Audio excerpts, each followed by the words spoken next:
출근길 뉴스를 종합해드립니다. 깊이 있는 뉴스 YTN FM 출발 새아침.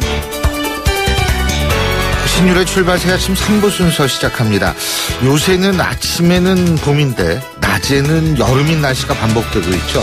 그래서 건강을 조심해야 할 시기인 것 같은데 요새 같은 시기에는 체온을 일정하게 유지하기 위한 노력이 필요해서요. 약간의 운동이 아주 중요하다고 합니다.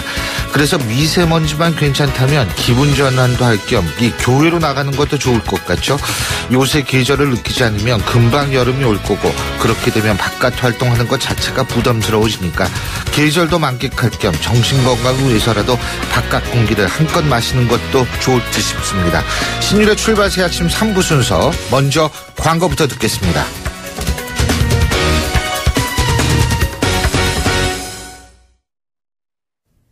YTN 라디오 신율의 출발 새아침. 어제 세월호 침몰 해역에서 발견된 유골이 단원고등학교 고창석 선생님으로 확인됐다는 소식 언론을 통해서 들으셨을 텐데요. 미수습자 유해가 처음으로 신원 확인이 된 겁니다. 세월호 선체 내에서도 계속해서 유골이 수습되고 있고요. 미수습자 가족분들은 더욱더 애타는 심정으로 상황을 지켜보고 계실 텐데요. 자, 미수습자 수습 현재 상황은 어떤지, 그리고 우리가 또 가장 잊지 말아야 할 부분은 어떤 것인지, 세월호 참사 진상규명 어떻게 진행되고 있는지 선체조사위원회 김창준 위원장과 함께 자세히 알아보겠습니다. 위원장님 안녕하십니까? 예, 안녕하세요. 예. 자, 먼저 어제 처음으로 미수습자 유해 신원이 확인이 됐죠. 그렇죠? 네, 맞습니다. 네. 근데 이게 지금 이 유해가 발견된 곳이 선체 내부가 아닌 침몰 해역이잖아요. 그죠? 그렇죠. 예. 그렇기 때문에 미수습자 가족분들 입장에서는 이거 혹시 또 유실되는 거 아니냐 이런 걱정이 많으실 것 같은데 이 부분은 어떻게 보십니까? 그럴 가능성은 저희도 항상 염두에 두고 있었고요. 예. 어떻게 보면 그게 침몰 당시부터 그렇게 됐던 것인지, 예. 아니면 인양 과정, 3년 후에 인양 과정에 그래 됐던 것인지는 사실은 저희가 알 수 없고요. 예. 아마 이제 유실의 가능성이 현실화됐다는 점에서 좀 우려하고 있죠. 그렇군요. 네. 지금 어제 신원 확인 이후로 수색 작업 전반이 보강됐다 이런 얘기가 있던데 어떤 식으로 바뀌는 겁니까? 수색 작업 전반이 보강됐다고요? 예. 제가 특별히 보고받은 건 없는데, 예. 지금 하여튼 속도를 좀 내고 있는 상황이고요. 예. 수중 수색을 조금 강화해야 되는 건 아닌가, 그런 생각을 갖고 있습니다. 예.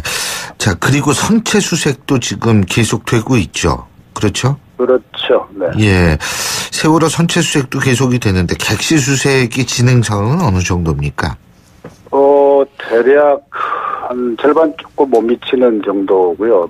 퍼센티지로 얘기하면 45% 정도? 45%요? 네, 그 정도 예. 됩니다. 네.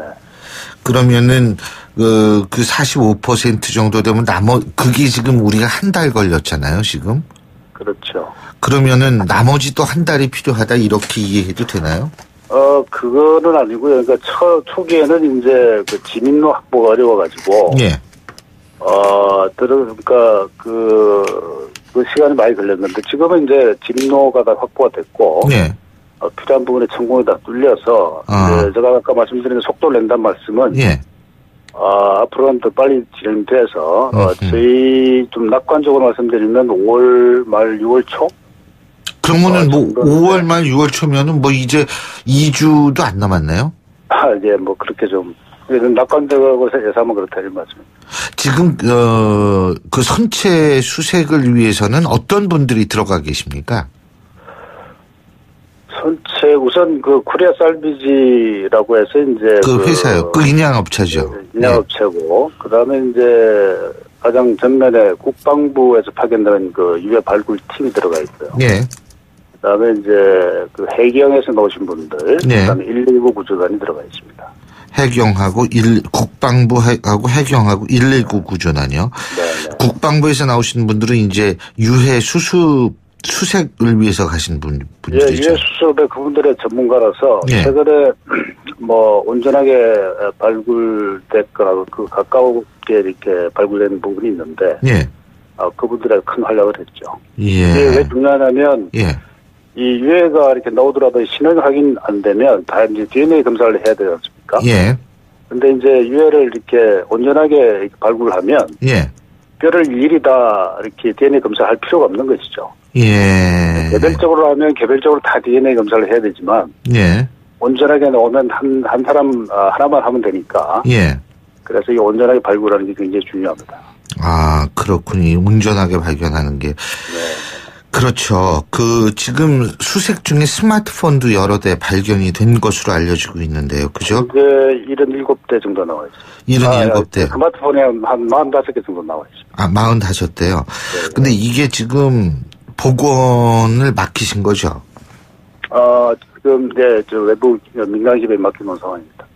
어떻게 거기에서 지금 복원을 어느 정도 가능하다고 얘기를 합니까? 제가 그저께 그 대표를 만났는데요. 예. 뭐 약간 희망적인 얘기를 들었고. 예. 아직까지는 뭐 언론에 공개할 상황은 아니니까 좀 말씀을 하지 말아달라는 부탁을 받아서. 여기까지 말씀 못 드리는데, 뭐 조금 뭐 희망적인 얘기를 들었습니다. 예, 희망적인 얘기를 들었다. 네. 그렇군요. 이것이 갖는 의미는 어떤 걸까요? 두 가지인데요. 하나는 우선 이제 진상규명에 상당히 도움될 것 같고요. 네. 예를 들어서 이제 이렇게 물이 들어온 시각이라든가, 배가 기울어진 각도라든가, 그 다음에 선장들의 어떤 지시사항이라든가 이런 걸 규명하는 도움이 되고요. 예. 또 하나는 이제 유류품의 신원 소유자가 확인되면. 예. 그것을 이제 가족에 인도할 수 있죠. 예. 그래서 가족은 치유라 그럴까요? 그러니까 마지막 유품을 이제 돌려드리는 그런 의미가 있습니다. 예. 근데 지금 진상규명 말씀하셨는데요. 이 진상규명도 지금 따로 이루어지고 있습니까? 지금, 본격적인 이제 진상규명은 저희들 조사관들이 아직 채용이 안 돼가지고 채용 절차가 6월 말에 끝납니다. 그래서 좀 채용 절차요?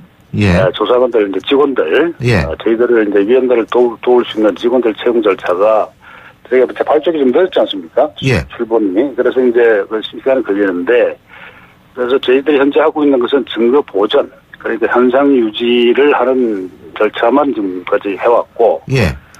말씀드린 대로 브룩스펠의 외관 조사라든가 예. 휴대폰 포렌식 검사라든가 그런 거는 하고 있는 것이죠. 외관 조사 결과는 언제 나옵니까? 외관 조사 결과는 구두로 일부 통보받은 건 있는데 예.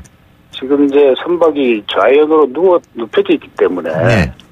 가장 중요한 부분이 바로 그 부분이거든요. 아하. 그래서 이제 왜냐면 이제 잠수함 충돌실 같은 외부 충격설이 있지 않습니까? 예. 그것은 이제 왼쪽으로 받았을 가능성이 높기 때문에 왼쪽 자현 검사가 가장 중요한데 예. 그 부분이 현재 리프팅 빔 때문에 그리고 이제 배가 누워 있기 때문에 예. 한계가 있습니다. 그래서 저희 완전한 보고는 못 받았고 예. 나머지 부분에 조사한 결과 별다른 문제는 없다 하는 설명을 구도는 들었습니다. 별다른 문제가 없다는 게 어떤 의미입니까? 그러니까 외부 충돌이라든 충격이라든 흔적은 발견하지 못했다 이런 의미가 되겠습니다. 예. 지금 좌연 검사 말씀하셨는데요. 내부는 들어갈 수 있을 거 아니에요. 좌연의 내부. 그게 객실은 지금 일부 이제 수습 때문에 들어가 있지 않습니까? 예. 그런데 화물창은 지금 아직 전혀 손을 못 대고 있는 상황이기 때문에 예. 거기는 들어갈 수가 없죠. 그러니까 손을 못 대고 있다는 게 장애물이 많다는 말씀이세요? 네, 그렇죠. 엄청난 뻘이 들어가 있죠. 화물관. 엄청난 뻘이요? 네, 엄청난 양이 들어가 있습니다. 그러면 그거를 이제 다 제거 작업도 지금 하고 계세요? 그러니까 제거 작업은 현재 객실만 하고 있고요. 예.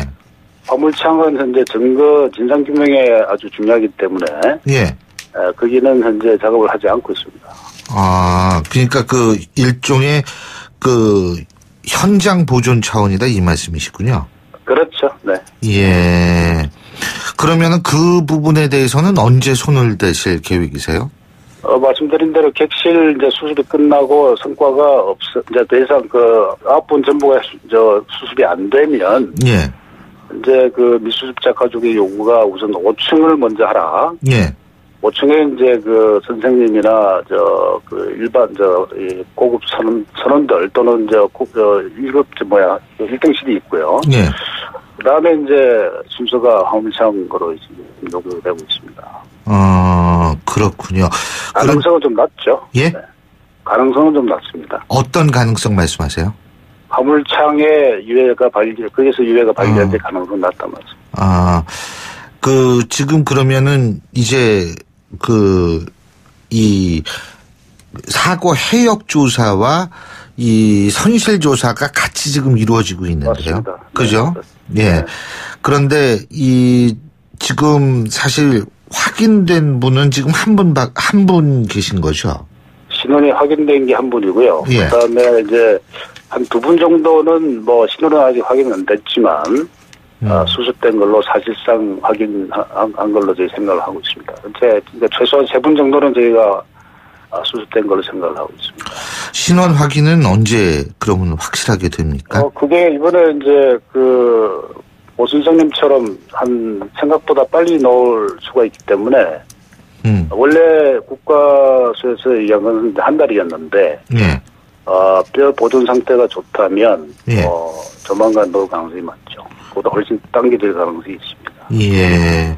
근데 이제 나머지 미수습자 분들은 그러면은 계속 물론 이 수색을 해야 되겠습니다만 또 다른 어떤 수색에 있어서 다른 방법도 고려하고 계십니까? 아직까지는 아니고요. 지금 이제 사실은 배가 이제 좌회로로 기울었지 않습니까? 이제 그렇기 때문에 유해가 아래쪽에 있을 가능성이 이제 높습니다. 그래서 저희가 이제 수습의 후반부에 다수 발견될 가능성이 있기 때문에 이제 구체적으로 다른 추가 수색이라든지 이건 아직 구체적으로 지금 생각하는 바는 없고 객실 수색을 좀 더 완벽하게 하자는데 이제 집중을 하고 있습니다. 예. 지금 선체조사위원회가 언제까지 활동을 할 수 있죠? 법적으로? 저희는 최대 아마 내년 4월 말까지일 겁니다. 내년 4월 말이요? 네.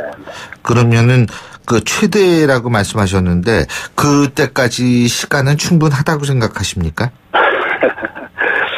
모르겠습니다. 하여튼 그때까지 완성되도록 해봐야죠. 네. 예, 그렇군요. 잘 알겠습니다. 저희가 계속 또 지켜보겠습니다. 예. 네네. 여러 가지 수고가 많으신데요. 오늘 말씀 잘 들었습니다. 고맙습니다. 네, 감사합니다. 예, 네네. 예. 지금까지 세월호 선체조사위원회의 김창준 위원장이었습니다. 신율의 출발새 아침 3부 순서 여기서 줄이고요. 잠시 뒤 4부에서 뵙겠습니다. 날카로운 분석, 내일을 보는 시선, 신율의 출발새 아침. 신율의 출발새 아침 4부 순서 먼저 광고부터 듣겠습니다. YTN 라디오 신율의 출발새 아침.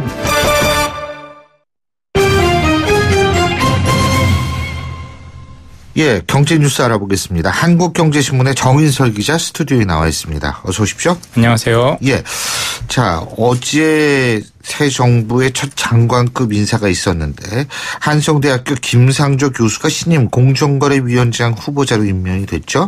네, 방금 서울중앙지검장도 사의를 표명했다 이런 뉴스가 나오던데 돈봉투 만찬에 대해서 감찰 지시가 있었다라고 못 봤네. 하죠. 그죠? 예.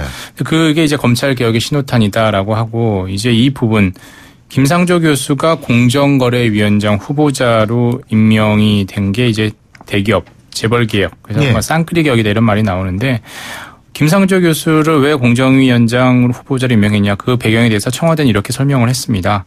새로운 대중소기업 관계를 정립하는 등 경제개혁 방향을 정립할 적임자다 이렇게 얘기를 했고요. 위기의 민생경제를 살리기 위해서 시급히 공정한 시장 환경을 만들겠다라는 것입니다. 김상조 이제 공정위원장 후보자는 참여연대 경제개혁센터 소장 등 시민단체 활동을 많이 했고요. 그동안 문 대통령의 재벌 개혁, 뭐 정책 공약 이런 걸 위반하는 역할을 했고, 뭐 가해교사다 이런 얘기까지 나왔죠. 그래서 현재는 총리가 후보자 상황이기 때문에 유일호 경제부총리가 인사재청권을 행사를 했습니다. 예, 그렇군요. 이 기업들이 좀 긴장할까요? 재벌의 저승사자다, 뭐 삼성 저격수다 이런 별명 때문인 것 같은데. 뭐 구원투수가 될 수 있다 이런 뭐 기대도 누구는 하죠. 20년 넘게 대기업 불공정 행위를 일관되게 비판을 해왔습니다. 삼성그룹 지배구조 비판하고 특검 수사에서 핵심 자문 역할을 해서 삼성 저격수다 이런 별명을 얻었던 건데 본인은 공정하지 못한 시장 질서를 바로잡는 데 한다는 거지 뭐 삼성을 특화해서 하는 건 아닌데 다만 집중과 선택을 하겠다는 거죠. 4대 그룹에 초점을 두겠다 이렇게 얘기를 했고요. 그래서 소액주주뿐만 아니라 국민연금 같은 기관 투자가들의 적극적인 어떤 의견을 받는 스튜어디십 코드라고 하죠. 재벌 기업들의 경영권을 견제할 수 있는 형태로 만들겠다 이렇게 얘기를 했습니다. 근데 뭐 대기업뿐만 아니라 공정위도 지금 좀 긴장하는 거 아닙니까? 맞습니다. 그 전속 고발권 때문인데 전속 고발권이라는 게 공정거래법 사건의 고발 권한을 공정위만 갖게 하는 건데 그래서 현재는 뭐 신고 접수, 공정위 사건의 신고 접수, 조사, 고발까지 사실상 공정위가 독점하고 있는데 문재인 대통령이 대선에서 이 전속 고발권 폐지를 얘기를 했었고 다른 후보들도 비슷한 얘기를 했었죠. 그래서 김상조 후보자도 대통령 공약 사항이기 때문에 실천하게 노력하겠다라고 했지만 어제 또 후보자가 되고 나니까 꼭 여기에만 초점을 한 게 전체적으로 보겠다 이런 얘기를 하면서 약간 유연한 입장을 보였습니다. 그래도 앞으로 어떤 형태로든 전속 고발권 문제도 어떤 수정이 불가피해 보이는데 그래서 일각에서 나온 얘기가 이런 거죠. 공정위가 독점하고 있는 접수, 조사의 고발권 일부를 지방자치단체에 주고 지자체가 만약에 공정위의 특정 기업에 대한 고발 요청을 하면 공정위가 반드시 검찰에 고발하도록 하는 이것도 대선 기간 중에 나왔었죠. 의무 고발 요청제 이런 얘기가 나오고 있습니다. 자, 이건 좀 다른 얘기인데 7월부터 서울에서 밤 10시 이후에 심야 과외 교습이 금지된다는 소식이 있네요. 서울시 조례를 바꿔서 이제 7월 19일부터 유예 기간을 두고 시행을 하겠다는 건데 현재도 학원은 수업이 금지가 돼 있고 그것도 개인 가외도 이제 밤 10시부터 다음날 새벽 5시까지 못 하도록 하는 건데 왜 하냐는 거죠. 이유는 설문조사에 나타난 74%가 심야 과외 정말 싫어요라고 얘기를 했다는 거죠. 입시 과열도 좀 시키고 이제 학생들이 잠을 못 자니까 이 조치를 그 고통으로부터 잠 못 자는 고통으로부터 해소하고자 하는 거고 그래서 만약에 위반 사실이 2차례 적발되면 과외 교습을 1년간 못하게 하겠다라는 거고 이미 서울뿐만 아니라 경기대구 7개 교육청이 이 과외 시간 제한 물론 심야 시간이 과외 제한 시간이 똑같진 않은데 과외 시간 일부 제한 정책을 하고 있는데 이걸 앞으로 다른 시도도 확대될 전망이다라고 합니다. 그러니까 학원하고 과외는 다른 거죠. 그렇습니다. 그죠? 학원은 이미 하고 있죠. 거기다 개인 과외까지 그렇게 하겠다라는 지금 겁니다. 뭐 작년부터 심야 학원 수업을 금지했다고 그러는데 그게 없어졌어요? 제가 저도 퇴근 늦게 할 때 많으니까 저희 집 앞에 이제 학원들이 정말 많거든요. 10시 이후에 다 문 열어요. 그렇다는 거죠. 이제 단속 인력이 없는 거고요. 학원은 그렇다 쳐요. 학원은 그래도 이렇게 다 외부적인 기관들이니까. 근데 과외는 이게 그냥 개인 교습 이런 것들 맞습니다. 집에서 많이 하잖아요. 만약에 그럼 과외 합니다라고 신고가 왔어요. 단속 요원들이 집을 쳐들어가면 이거 주거 침입이 되거든요. 그리고 과외 안 하고 있다 이렇게 될 거 아니에요. 그리고 또 실제로 이 학원도 지금 약간 음성화된 측면이 있거든요. 대놓고는 못 합니다. 근데 이제 과외도 그렇게 될 수 있다는 거고 그러면 위험수당까지 더 줘야 되는 것 아니냐, 더 과외비가 오르는 것 아니냐 이런 얘기도 있고요. 그래서 일부 대구나 이런 데서 이렇게 얘기를 한대요. 만약 신고가 들어오면 벨만 눌러보고 그래서 사람들에게 위협감, 경각심만 주는 형태로 된다라고 하는데 그래서 실효성이 있겠냐. 그리고 이 입시 위주의 교육은 제도를 어떻게 바꾸든 뭘 제한하든 규제하든 간에 바뀌는 건 없다 이런 얘기를 하는데 과연 실효성이 있냐라는 의구심이 있는 건 사실입니다. 근데 이게 이론적으로 이 과외하고 학원 이거 늦게까지 못하게 하는 거 이거 참 좋은 일인데 진짜 실효성의 문제가 이제 가장 중요한 것 아닌가 이런 생각이 들고요. 이게 입시 제도를 비롯한 이런 전반적인 이 부분하고 연관되어 있는 문제이기 때문에 좀 점차적이라도 같은 일관된 방향성을 갖고 좀 고쳤으면 좋겠어요. 맞습니다. 자, 요즘 들어서 저금리로 갈아타게 해주겠다는 보이스피싱 극성이라고 그러는데요. 보이스피싱이 많이 학습이 돼서 뭐 계속 피해는 줄고 있어요. 전체 피해는. 그래서 이제 금융감독원 자료를 보면 지난해는 이제 1년 전보다 22% 정도 줄었어요. 전체 피해액은. 그런데 유독 하나 느는 게 있다는 거죠. 이게 뭐냐. 대출 빙자형 보이스피싱 피해액은 오히려 30% 정도 늘었습니다. 저는 보이스피싱 하는 분들만큼 이런 뉴스를 열심히 보는 사람들이 없을 것 같은데 왜냐하면 사람들이 혹할 만한 주제를 딱 가지고 보이스피싱을 하는 거죠. 지금 대출길이 많이 막혔다고 하잖아요. 작년부터 대출길 옥죄고 있으니까. 그러니까 그런 사람들에게 대출을 해줄 테니까 저한테 돈 좀 저금리 대출로 갈아타게 해줄 테니까 이런 얘기를 하니까 딱 혹하는 거죠. 예를 들어 햇살론 같은 정부 정책 자금 지원 받으려면 캐피탈 고금리 대출 하고 있다는 이력이 있어야 되니까 일단 고금리 대출 받으세요. 라고 해놓고 직원 계좌라고 속여가지고 자기 대포 통장에다가 대출금을 보내라고 하는 식으로 그렇게 가로채는 게 그렇게 많다라는 거죠. 그래서 이런 대출 빙자형 보이스피싱 피해액은 계속 늘고 있는데 조금만 의심스러우면 거기에 응하면 절대 안 되겠습니다. 그렇겠죠. 자, 그리고 공공부문의 비정규직을 정규직으로 전환하고 있는 그런 상황인데 전체 공무원들의 임금 체계도 대수술할 예정이라는 소식이 있네요. 정부 정권이 바뀐 다음에 가장 대표적으로 바뀐 게 또 이 부분이죠. 공공부문 비정규직을 정규직으로 전환하는 움직임이 빨라지고 있는데 과연 어느 정도 갈지는 봐야 될 측면이 있고 박근혜 정부 때 가장 많이 강조했던 게 공공기관의 성과 연봉제죠. 성과에 따라서 연봉을 주겠다는 거였는데 평가 지표가 항상 논란이 됐었잖아요. 노사 간에 항상 이 협상 테이블을 올려서 노조 측이 항상 반발을 했는데 새 정부가 들어서서 문재인 대통령이 그 후보 시절에도 그러면 그렇게 하지 말고 직무급제라는 걸 하자. 성과연봉제가 아니라 직무급제라는 게 뭐냐?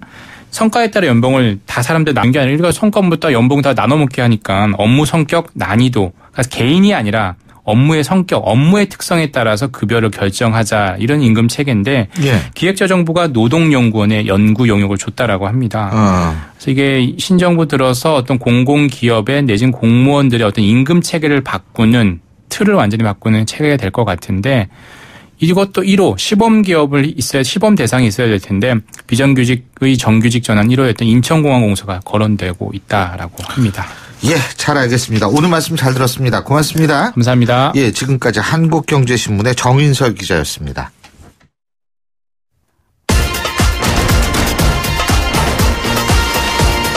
여러분이 지금 듣고 계신 주파수는 FM 94.5MHz입니다. YTN 뉴스 FM.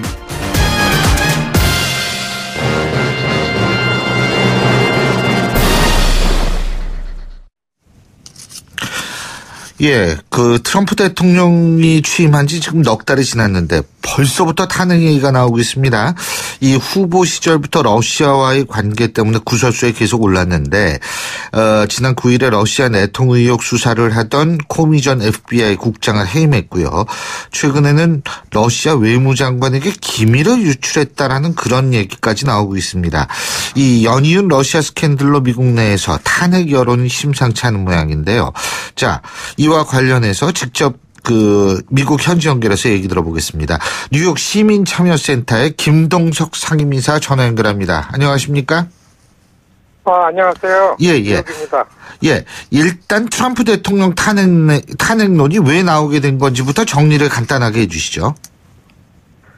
트럼프 대통령 취임 때부터 아주 반대 입장에 섰던 사람들은 탄핵 얘기 여기저기서 얘기하고 주류 언론에서도 그런 얘기 나온다는 게 보도가 많았었는데요. 구체적으로 탄핵 얘기가 나온 거는 꽤 최근에 들어서입니다. 설명하셨던 것처럼 이 코미 국장 해임한 게 이게 사법 행위 방해하는 거다. 권력 남용. 이렇게 되는 게 이 정황상으로 명백해지니까 이제 오피니언 리더들이 이 미디어를 통해 가지고 탄핵이라는 얘기를 하다가 마침 오늘이요. 여기는 지금 오늘 미국이 저녁 6시 넘고 있는데요. 오늘 오전에 처음으로 의회에서 공식적으로 의회 하원이죠. 하원 플로어에서 민주당 의원이 탄핵 얘기를 제기를 했습니다. 탄핵을 해야 된다고 생각한다 하면서 텍사스의 알 그린 의원이라는 분이 탄핵 얘기를 함으로써 아마 본격적으로 이런 논의가 이를테면 정치권에서 본격적으로 되는 거는 오늘서부터 아마 될 것 같고요. 최근에 들어서 한 일주일 사이로 사고가 많았습니다. 대통령 사고가요. 네. 기밀 유출 사건도 있고 또 워싱턴 포스트하고 뉴욕 타임즈가 경쟁적으로 서로 코미 메모라는 거, 이게 있다. 코미가 수사를 하지 말라라는 대통령의 그 지시 같은 거를 들을 때 해놓은 메모라는 실체가 있다라고서 이제 워싱턴 포스트, 뉴욕 타임즈가 보도를 하고 그거에 대한 그 스토리가 다 보도가 되면서 이제 굉장히 곤혹스러운 처지에 몰리게 됐습니다. 예. 자, 근데 이 기밀 유출 잠깐만 설명해 주시겠어요? 무슨 기밀을 유출했다는 거지? 사실 트럼프 권력이 들어올 때서부터 이제 러시아하고서 내통 이런 게 의혹이 있어가지고 계속 수사를 해오고 있는데 러시아 대사가 주미 러시아 대사가 바뀌는 때가 됐는데 러시아의 외무부 장관이 워싱턴에 와가지고 백악관에서 회담을 할 때 트럼프 대통령이 비밀화되어 있는 거를 거기서 이제 얘기를 했습니다. 그게 뭐냐면은 시리아 안에 있는 테러 집단 IS 안에 있는 정황을 이를테면은 항공기 검색대를 통과시킬 수 있는 이런 테러리스트들이 갖고 있을 무기 개발 상황 같은 것들에 대한 그런 내용들을 러시아 외무부 장관한테 그냥 막 얘기를 했습니다. 근데 만나서 얘기를 한 거예요? 공개적인 백악관 회의에서 그런 거를 언급했대요. 그래서 그거를 입수한 정보원이 너무나 이게 심각한 거니까 워싱턴 포스트지에다가 이거를 제보를 했습니다. 그게 불거졌는데 워싱턴 포스트 그 기사 쓴 사람은 이런 얘기를 해요.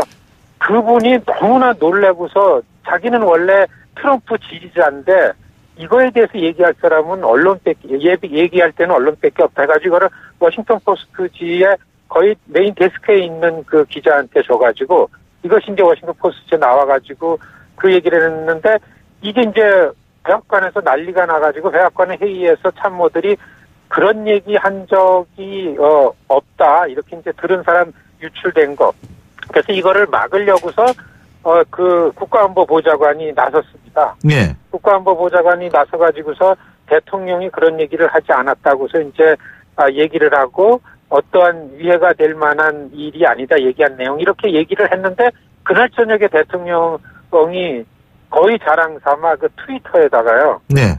내가 이러이러한 얘기를 러시아 외무장관님께서 얘기했는데 그게 뭐냐 하면은 테러를 방지하고 항공의 안전, 항공기 여행의 안전을 위해 가지고 이런 얘기를 공유할 수 있고 기밀에 대한 거는 미국 대통령이 이거는 해제할 수가 있는 건데 이게 내가 대통령인데 뭐가 문제냐 이런 얘기를 해버릴 때에 이미 이거는 아시겠지만 시리아에 들어가 있는 시리아 IS에 들어가 있는 이스라엘 첩보원들 스파이들이 미국에다가 제보한 정보니까 이미 스파이들이 다 노출되겠네요. 그러니까 그죠? 그렇죠. 노출이 돼가지고 벌써 체포됐다는 얘기가 일반 이제 언론에 나오고 이러니까 이게 너무나 심각한 문제가 되니까 이게 여기에 이제 지금 모든 이 미디어 뉴스거리가 여기에 이제 초점이 되고 있습니다. 사실 대통령이 이런 정보에 대한 이해 그리고 챙겨야 되고 또 얘기할 부분 이런 걸 알아야 되는데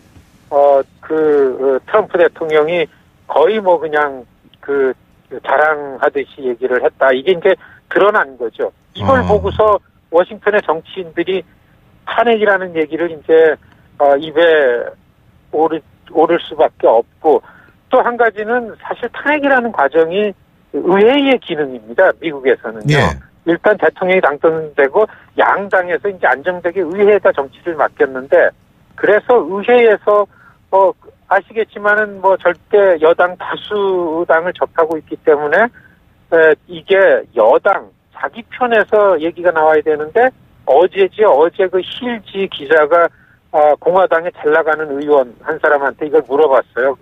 미시건 예. 출신의 저스틴 아메시라는 아주 똑똑한 젊은 사선 의원이 있는데요. 예. 이분이 인터뷰에서 이 탄핵감이라고 생각한다. 나는 코미국장 쪽 얘기를 더 신뢰한다. 이런 얘기를 한 게 나왔어요. 그리고 그러니까 이제 공화당 쪽에 그 지도부에서도 이거 조사해야 된다라는 이제 얘기가 나오기 시작하는 게 어제 저녁서부터 오늘서부터 공개적으로 나오니까 아마 이 워싱턴 정가는 이런 스캔들에 휘말리기 시작했다. 굉장히 흥미를 유발하는 아주 탑픽 뉴스거리입니다. 그러면 가능성은 어느 정도 된다고 보세요? 탄핵 실제로? 사실 탄핵이 미국에서는 쉽지가 않죠. 탄핵에 몰려서 의회에서 논의가 되고 앞을 전망은 닉슨 대통령은 사실 탄핵 논의 시작 때에 사임을 해버리고 말았거든요. 예. 그래서 탄핵이 헌법상에서는 탄핵이 대통령의 반역죄라든지 뇌물수수라든지 이 중범죄 어떤 비행이나 이런 헌법을 훼손했을 때에 구체적으로 현행된 그 수사 결과로 그 검찰이 기소 수준에 올라가려면은 대통령을 탄핵할 수 있다. 이런 수준이라고 합니다. 그래서 그 제적의원 하원 제적의원 과반수 이상의 동의를 받아야만 그 탄핵 안에 통과가 되고 또 상원이 그렇고 그리고 지금은 공화당이 양원의 다 다수당이기 때문에 탄핵이라는 것까지 가기에는 이 정도 가지고서는 더 어떻게 되지 않냐. 그러는데요. 1시간 반 전에 한 10여 년 동안 지금 코미 국장 이전에 로버트 뮬러라는 그 FBI 국장 하던 사람이 이 트럼프와 러시아 관계의 스캔들을 조사하는 특별검사로 지명이 됐습니다. 예. 그래서 아마 그 전에 이게 어느 때까지 사실이고 어느 정도 관여했고 의도를 가지고 선거에서 이기려고 러시아와 내통을 하고 그래서 그 취임한 다음에까지 이렇게 나왔고 또 코미 국장 해임하는 거 코미 메모를 보고 권력을 남용해서 자기에 관계된다고 수사를 방해했고 이런 부분들을 아주 상세하게 명확하게 조사하는 이제 특별검사가 오늘 임명이 됐습니다. 예. 지금 수준이 그렇고 탄핵이라는 건 아마 지금 주류 언론들의 이 논평은 아마 이러한 스캔들을 가지고서 2018년 내년도 이제 11월에 중간선거입니다. 예. 중간선거를 통해서 아마 그 의회가 균형이 되거나 아니면은 그 야당이 다수당이 양원 중에 하나라도 가지면은 아마 본격적으로 탄핵 얘기가 되면 탄핵감이다. 이제 이런 논평이 나옵니다. 그렇군요. 그 트럼프 대통령 측이 지금 대응은 그럼 뭡니까? 그냥 트위터하고 이러는 겁니까? 아마 지금 나온 정황으로 봐서는 분명히 트럼프 선거 때서부터요. 네. 그 캠페인 전략을 가지고 러시아랑 내통을 하고 러시아의 협력을 받았다. 이제 이런 걸 거의 확신을 하고 있는 것 같습니다. 그런데 그거를 막으려고 이제 트럼프 권력은 그럴 거고 이거를 얼마나 그 근거 있게 조사해내는가 이게 관건인데 트럼프 쪽에서는 이미 이게 지금 백악관에 미국에 지금 나오는 많은 SNS를 통해서 보면요 백악관이 지금 혼란에 빠져 있는 게 한 2달째다 그럽니다. 그 트럼프 그 참모들이 전혀 대통령을 어떻게 그 보위나 이렇게 막아주고 그럴 수가 없다는 겁니다. 그래서 지금 자기 보좌관들이 일을 잘 못했다라는 걸로 몰고 가면서 아마 이번 주말 내로 백악관 내 보좌관들이 대폭 개편이 되는 거 아니냐. 그 안에는 자기가 가장 믿고 있는 백악관 선임 고문이라 그러는 그 사위 있잖아요. 크시너라는 사위가. 네, 사위도 아마 내보내겠다 이런 얘기가 나오고 백악관을 아마 타이판에 트럼프가 바꾸려고 그러지 않겠는가. 그래서 백악관 진영 대폭 개편설 얘기가 또 어제서부터 나오고 있습니다. 아니 지금 상황이 이렇게 되는데 보좌진을 바꾸고 글쎄요, 이거 진짜 이걸 어떻게 해외 순방도 가는 모양이던데요, 그죠? 예, 알겠습니다. 지금 미국 상황은 참 정말 복잡하게 돌아가네요. 예, 오늘 말씀 여기까지 듣겠습니다. 고맙습니다. 네, 안녕히 계십시오. 예, 지금까지 뉴욕 시민참여센터의 김동석 상임이사였고요. 자, 목요일에 보내드린 신율의 출발 새 아침. 오늘 순서는 여기서 모두 줄이겠습니다. 자, 오늘 하루도 여러분 희망찬 하루 되시기 바라겠고요. 전 내일 아침 7시 15분에 다시 오겠습니다. 신율이었습니다. 고맙습니다.